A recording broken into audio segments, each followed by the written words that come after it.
from On The QT and welcome back to our YouTube channel. Today I'm going to be sharing with you our top tips for the first time backpacker. So somebody that is heading off on a month or 6 months or even a year. It's the big gap year. So we're sharing some top tips with you today that will help you plan your big adventure. So the first tip is to really research the places that you're going to. So this is going to save you a lot of time on your travels. So research all the things that you want to see, all the activities that you want to do, and then also research the culture and the languages and the places in the location you're going to that you can really immerse yourself in that culture. So this will really save you a lot of time throughout your travels. So the key is to research.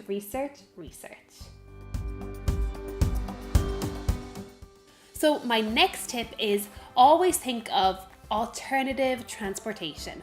So it's very easy just to think I'll get a flight from A to B and I'll be there quicker, I'll have more time to explore the city. But think of other ways you can get from A to B. Can you rent a car and go on a road trip?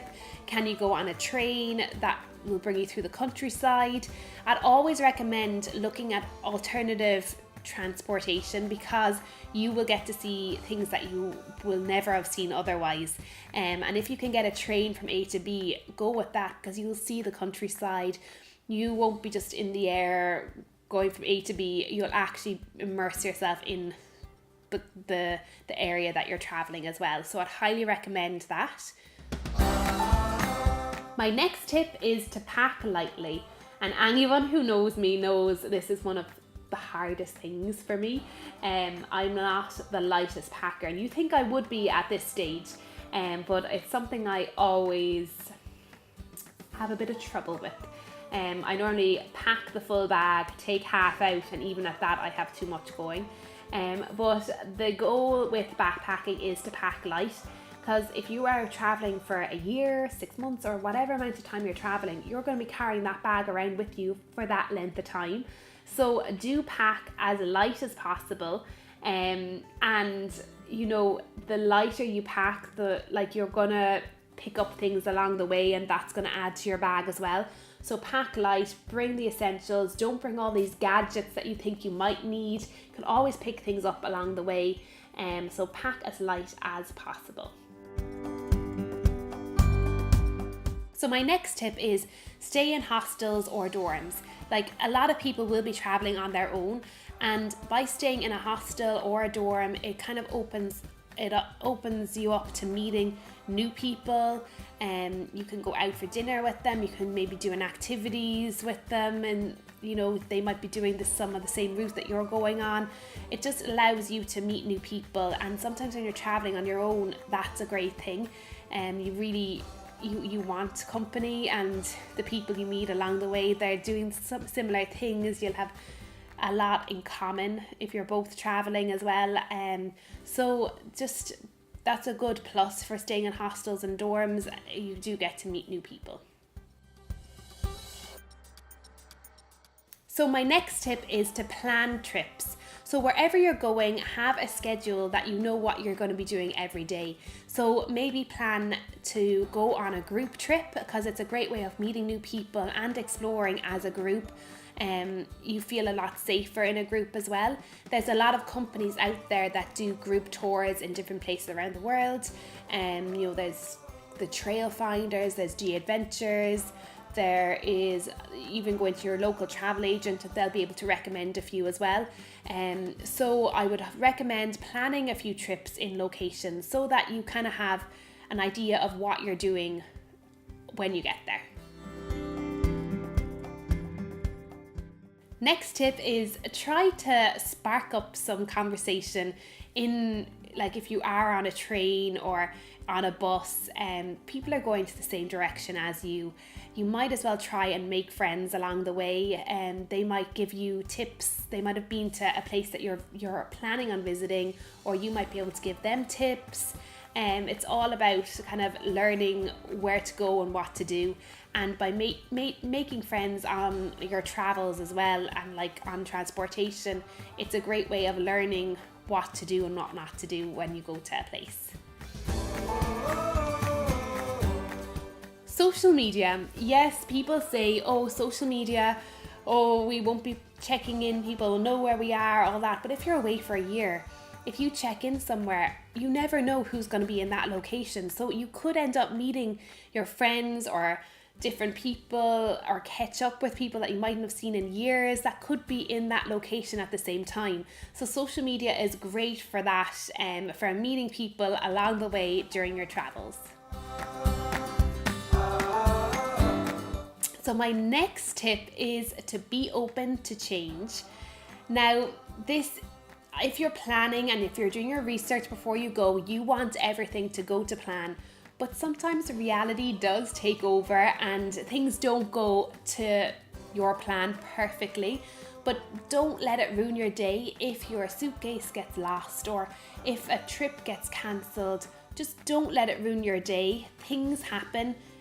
Be someone that's able to adapt their plan and move on from it, and don't let it ruin your day. So my next tip is to give yourself time. Lots of people that are planning a trip, they try to fit in as much as possible into that trip. But sometimes by doing that, you don't actually get to see anywhere well enough to immerse yourself in it. So I would highly recommend giving yourself a little extra time in places, not to make yourself be extremely rushed through. Don't make it a flying visit, because you won't see anything well enough to actually experience it if you are just flying through. Oh, I've seen this, I've seen that. Oh, on to the next thing.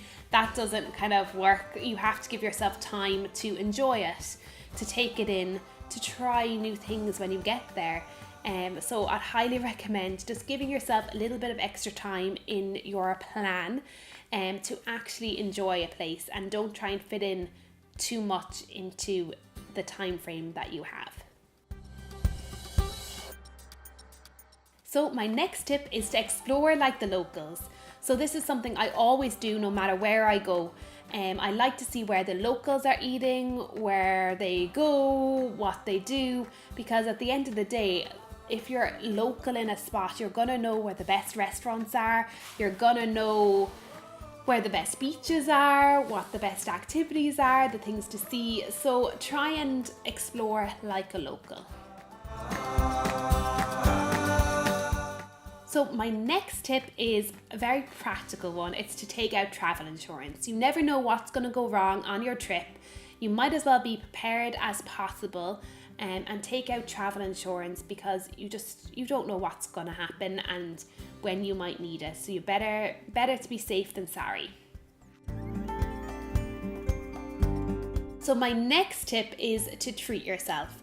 I have huge respect for people that go backpacking, because it isn't easy.